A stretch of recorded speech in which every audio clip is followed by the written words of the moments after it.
Welcome back to ECE 442-542. This is the Unit 5 review session for quiz number 5.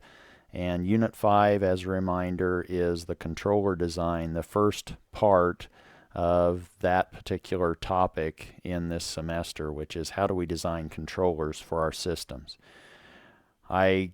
The process for Unit 5 quiz is going to be consistent with the process that we've had for Unit 4 and Unit 3 quizzes. So look back at those instructions in terms of if you need to remember how to take the quiz or what's going to be required for the Unit 5 quiz. The resources, this will be covering material that has been addressed in homework number 5. You might look at practice exams in Exam 3 module, and in particular, in the spring 2019 exam number 3, we're looking at problems 1, 2, and 4, and problems 1 and 2 have multiple parts. 1 is based on performance specification requirements. Can you shade the appropriate Z-plane region? Problem 1b is given a system's step response, can you identify the transfer function that produced that step response? And problem 2 talks about the Ragazzini design, or can you now create a desired closed-loop transfer function for a given system in order to meet the 4 restrictions, and some of those restrictions may or may not be imposed in that creation of T sub C of Z. And finally, problem 4 is given a closed-loop transfer function, T sub C of Z, which is, let's say, a second-order transfer function.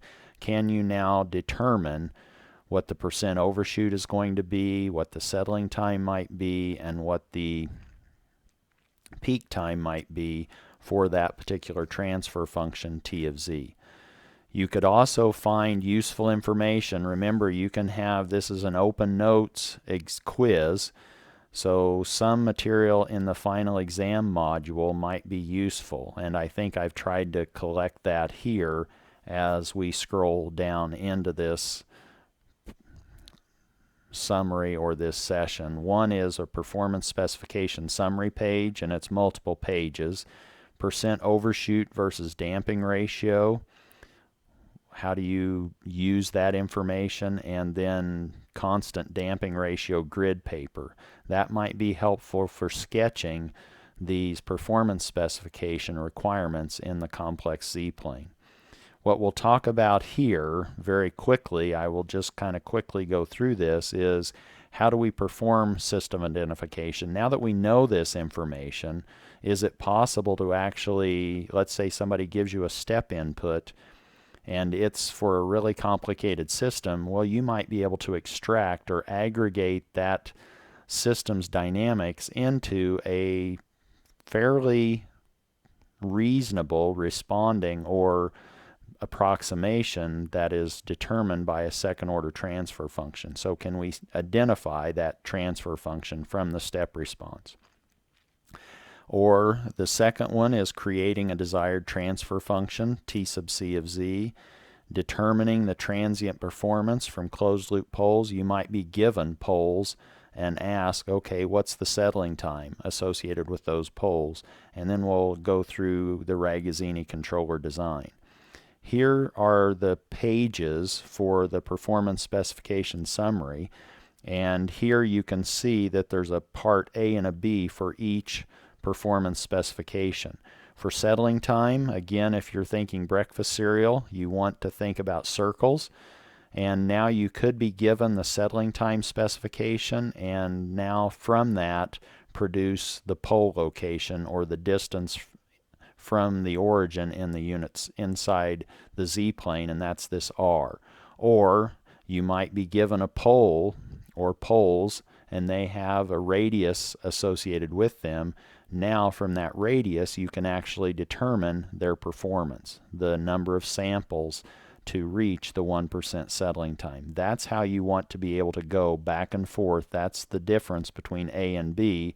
One goes from performance to pole, the other goes from pole to performance. So can you now go from spec to Z-plane or from Z-plane to spec? And you can do that for the other heart or the other breakfast cereal shapes. The hearts, that's the percent overshoot. If you're given the percent overshoot, PO, let's say it's 10%, then PO is 10.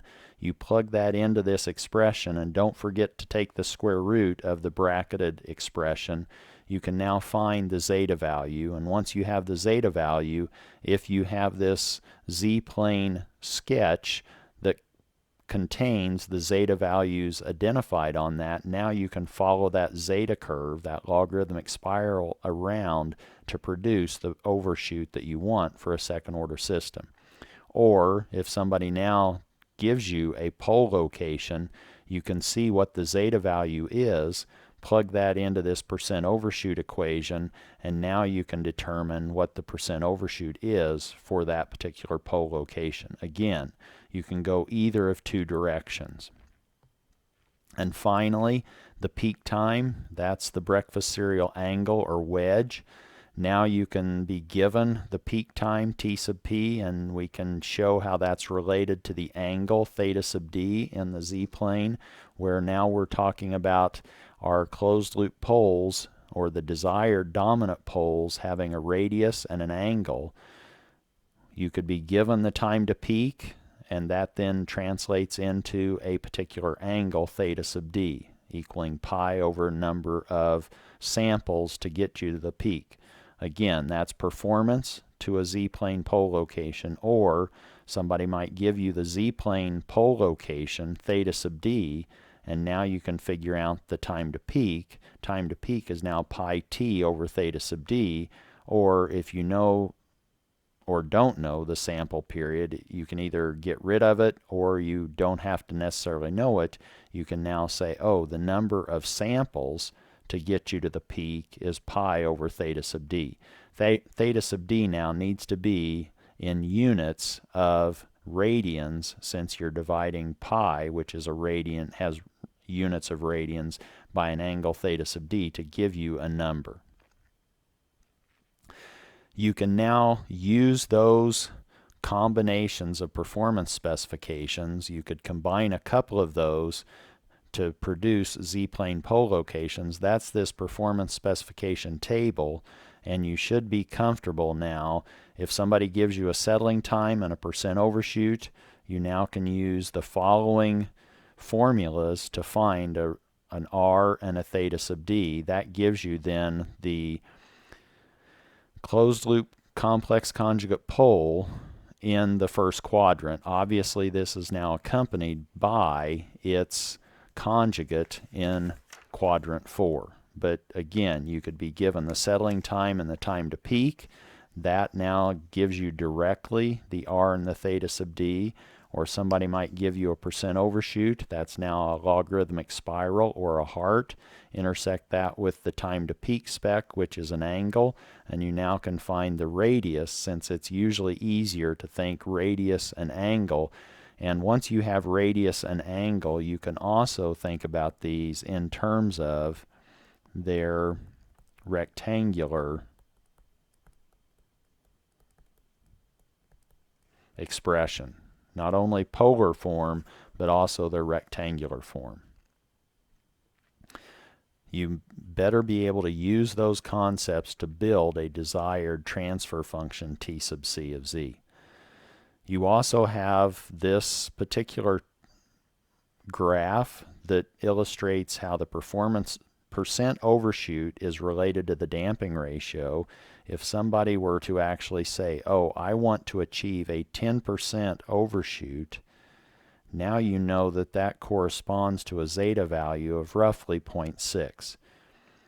Or maybe they give you, and that's what this particular formula generates, is really just generating that functional form in the table.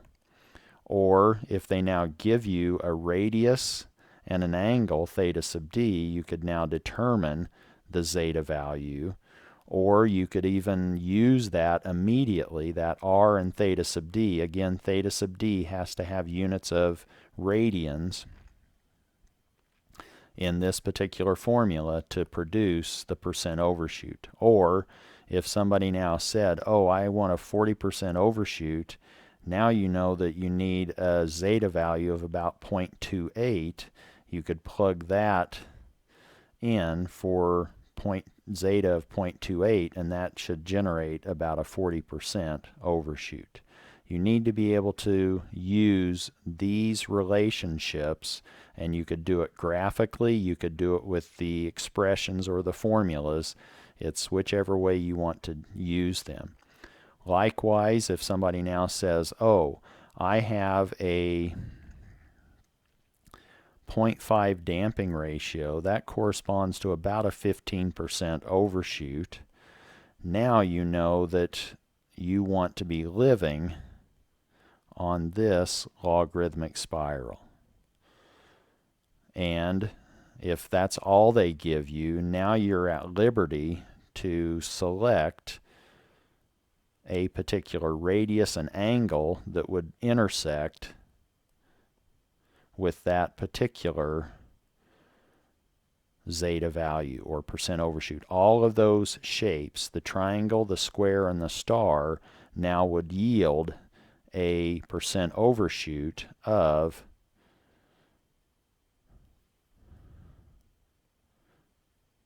roughly 15%. And that's what you need to get comfortable working through and doing. All of that is provided in lecture 5.2 G in Unit 5. Here is just that table again. We can now use that information for system identification. If somebody now excited a transfer function, g of z, or a system, maybe that g of z is hidden from you, they just hit the system with a step and they measure the output, and this blue curve results. Now what you want to do is try to identify, you assume that, oh, this looks like a second order response. You assume this second order transfer function structure, and now you use what you know about performance specifications to extract the pole locations, which are given by R theta sub D. You're assuming you have a 0 at the origin, and this alpha is going to be determined eventually from the DC gain. But for now, you could immediately, I think, find where does this signal peak. Let's say it peaks at 1/4 of a second. We can find what y max is, and maybe the final value or the steady state value of y is 3. Maybe y max is 3.4. From y max and its steady state value of 3, you can calculate the percent overshoot as illustrated in this yellow cloud, or the highlighted yellow equation. That now gives you percent overshoot. Time to peak gives you theta sub d. Now you have an ability, or the ability, to intersect that logarithmic spiral from this percent overshoot and this theta sub d in your z-plane to determine what this r e to the j theta sub d need to be, or you now are given the last row in this performance specification table. You can now express r in terms of theta sub d and zeta. Now that you have capital R and theta sub d, you can plug those into this g of z transfer function. If this was now caused, let's say this particular system response was produced by a unit step, that would be a 1 times the DC gain equals, and in this particular case, we said, oh, y steady state went to 3. So now you use that, you evaluate g of z at z equal to 1, and that will now, the only remaining unknown, you've replaced z everywhere with 1. R e to the j theta sub d was found from percent overshoot and peak time. The only remaining unknown is that constant alpha. You can now solve for that in this DC gain steady state behavior relationship. The time to peak, again, here's how you could solve for theta sub d. Time to peak was 1/4.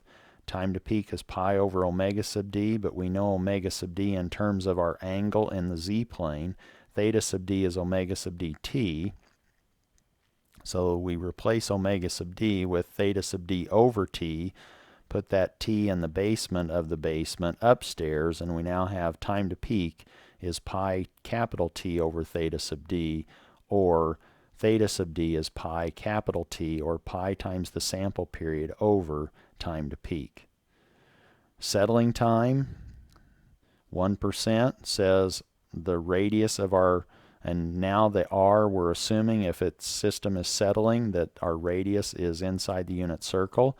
So r raised to n sub s needs to be 0.01 or less. We can solve that for solve that for r and obtain the equation in the blue cloud. R is equal to 10 raised to the minus 2 over n sub s. Percent overshoot. So now we've talked about peak time, we've talked about settling time. Now our percent overshoot allows us to find this relationship between zeta, and so here probably what I should do to be consistent, I should have that as percent overshoot over 100 in that equation. That now allows us, and remember, don't forget to take the square root of the bracketed equation. The blue cloud basically allows you to interrelate, or now use, peak time and percent overshoot to find the radius r. So this is just some algebra to show you how you can derive the radius of these roots relative to the peak time specification, which is an angle, and the percent overshoot, which gives you a zeta. Remember, these are all rules of thumb, and they may not be consistent.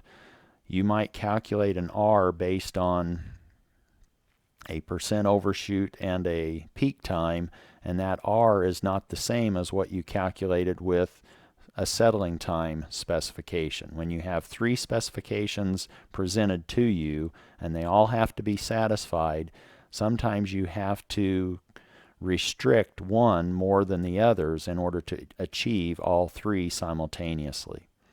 But once you have achieved all 3 simultaneously, the appropriate r and angle theta sub d can now be used to produce g of z. You can also create a desired transfer function. If somebody now says, oh, I really want you to achieve the following behavior with your closed loop system.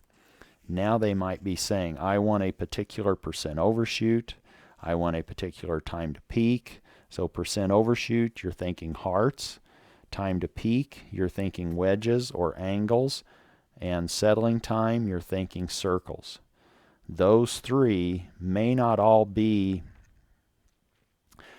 uniformly satisfied. You may have to contract one of those behaviors or expand one of those in order to make all 3 simultaneously satisfied to obtain a workable z sub delta. And it's helpful a lot of times to be thinking in terms of the z-plane. You have your logarithmic spiral, which is the zeta. You have the settling time, which is a circle, and you have your peak time, which is theta sub d. If, for whatever reason, in this case, if somebody gave you a settling time, a settling time that produced this purple R, and a percent and a peak time that presented this theta sub d, then that may not be a big enough angle to achieve the zeta value that you wanted for your percent overshoot. So you may have to start thinking differently in terms of how do you, and usually you have it sort of the other way around. You may actually have the following, if I can draw it properly. Maybe I should be with the same color coding. So here's our logarithmic spiral. Here might be our radius. I'm going to change it to blue. And now here is our time to peak. So our time to peak gave us that green line. Our settling time produced the radius, and our percent overshoot gave us the logarithmic spiral. Well, if we just look at the logarithmic spiral and the settling time, then that may not be enough. Now we might say, oh, here's our radius, but now that's not a big enough angle to meet our time to peak spec. So in order to meet that time to peak spec, we actually need to shorten the radius while still living on the percent overshoot curve. But now we have the angle that we need, but now in order to satisfy all three of those constraints simultaneously, we've now had to restrict the radius r in order to look more like living on that yellow highlighted region in the complex z-plane. You can also determine transient performance from closed loop poles. Somebody might give you poles, so now they're giving you z delta, and you now need to find these performance specifications, the percent overshoot, time to peak, and settling time. So now you're really using, again, that table from lecture 5.2g. So if you're given z delta as r e to the j theta sub d, you can use that r, that gives you circles. You can solve now for t sub s. So t sub s is found from this n sub s formula if t sub s is now n sub s t. Also, if you're given z delta, you can find the angle theta sub d, and we've related theta sub d to time to peak. So now if somebody gives you theta sub d, you can now use this formula to find or solve for time to peak.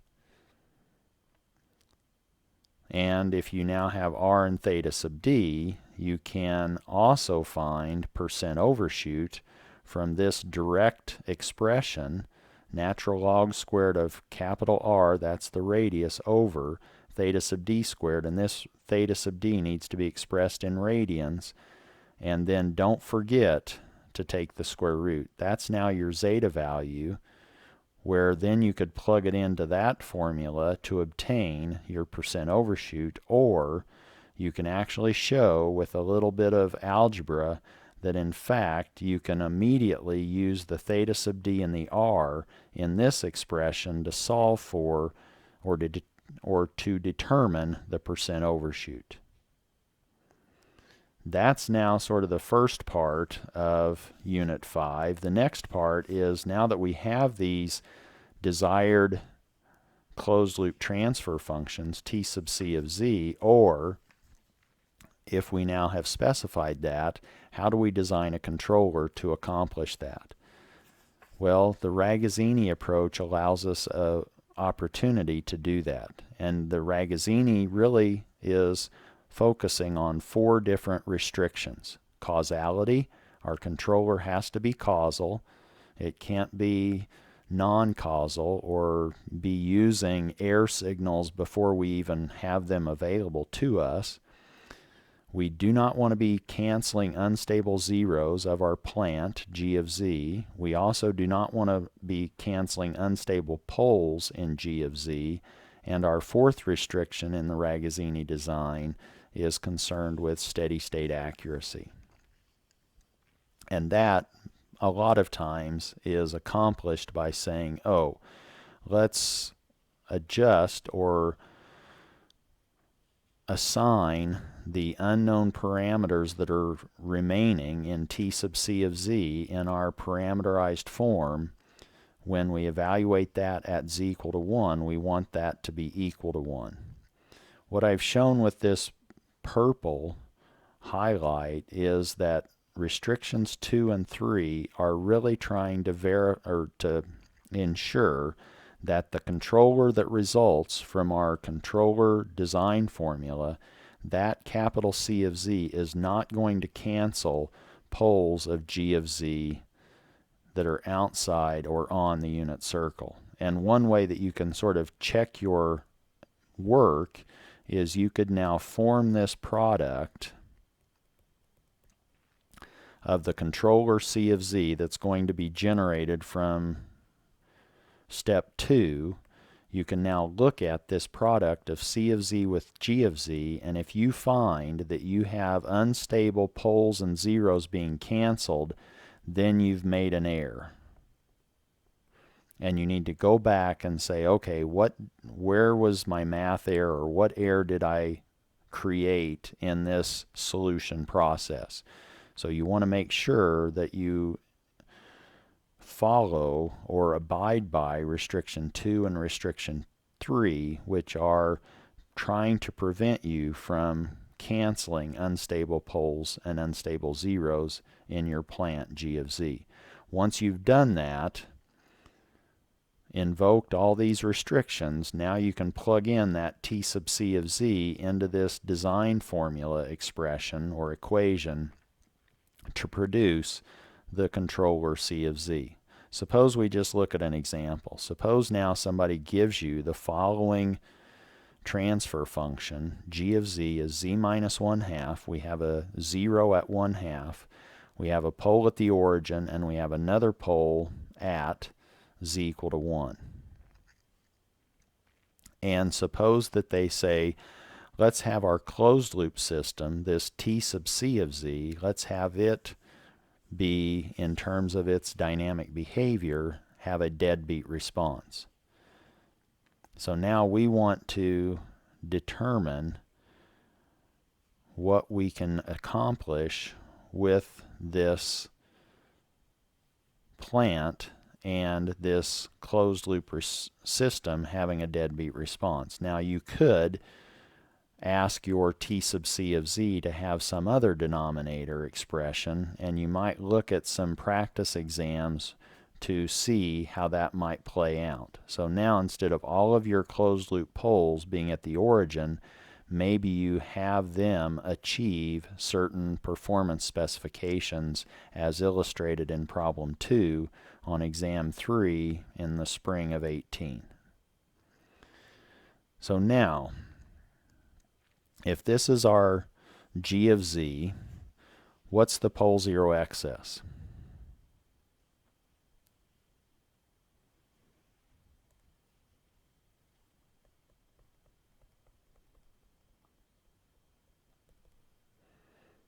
It's equal to 1.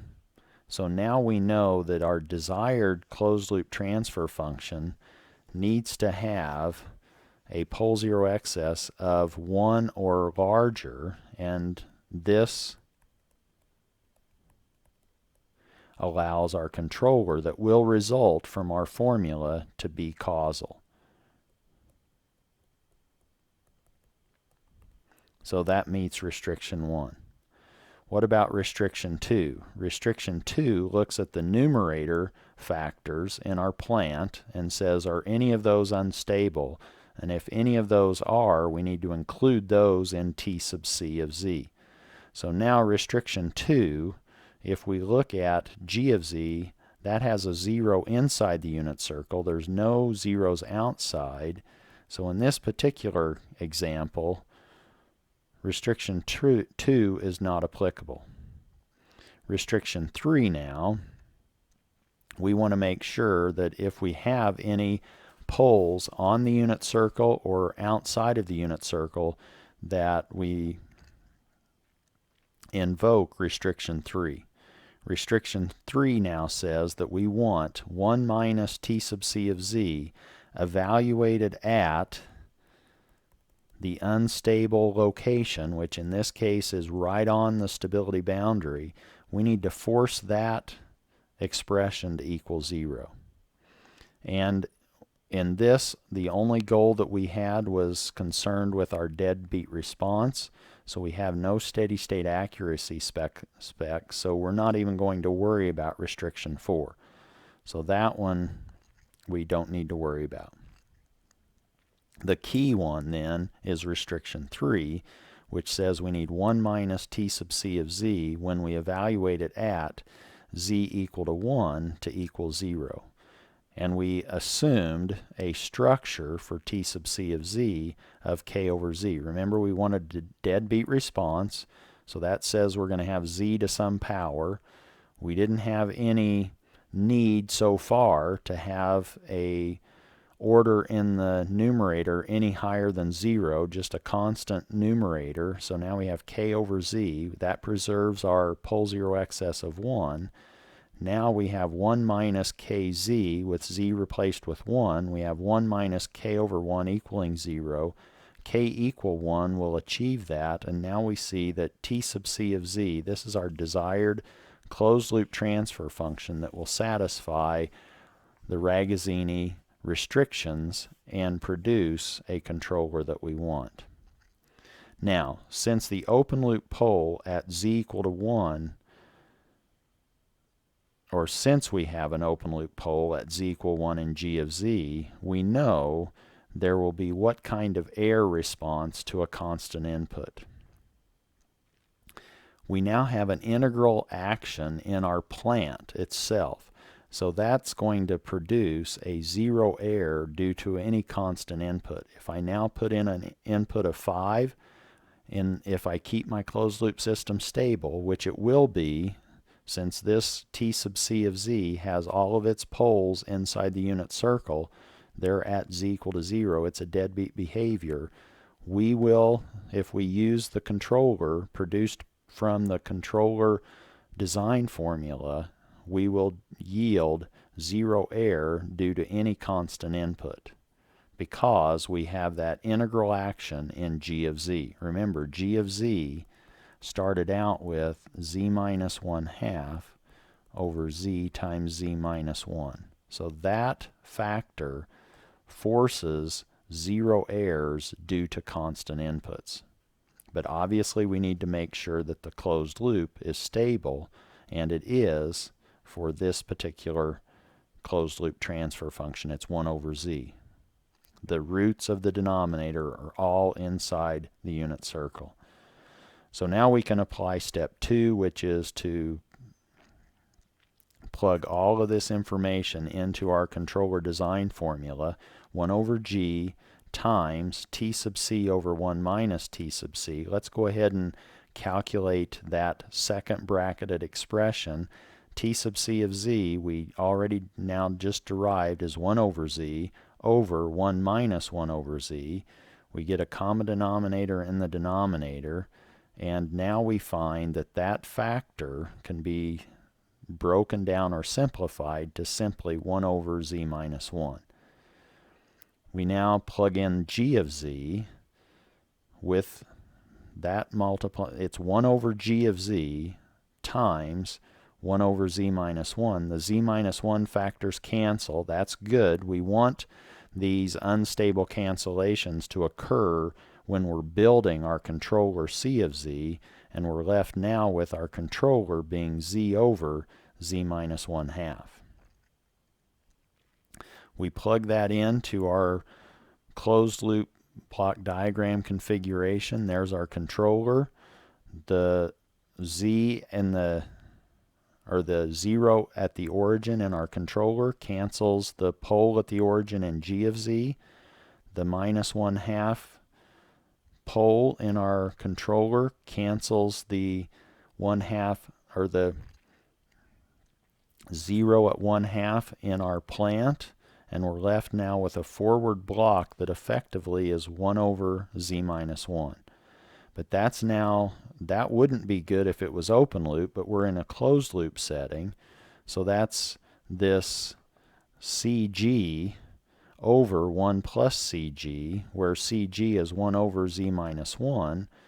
Again, we can do the algebra, and we end up with t sub c of z being 1 over z, as we were hoping to achieve. Our controller then, C of z, is z over z minus 1/2. We could actually say, well, let's see what that looks like in terms of a linear difference equation between the air signal E and the input to our plant. So C of z is u of z over E of z. We can multiply by 1, which is z to the minus 1 over z to the minus 1. And then we can rewrite C of z in terms of powers of z to the minus 1. If we cross multiply, we have the quantity 1 minus 1/2 z to the minus 1 u of z is equal to E of z. Take that into the time domain, and we now see that we have u of n is equal to 1/2 u. So now we're taking the input to the plant one time step before, scaling that by 1/2, adding that to the present air, and that's now our present input. That's now a realizable controller. It's not non-causal. This is causal. All we're needing is the present air and the past input to produce the present input to our system. And that now is how you can be thinking about all of these different ideas: performance specifications, transfer functions, controller design. That's what we're covering now in Unit 5.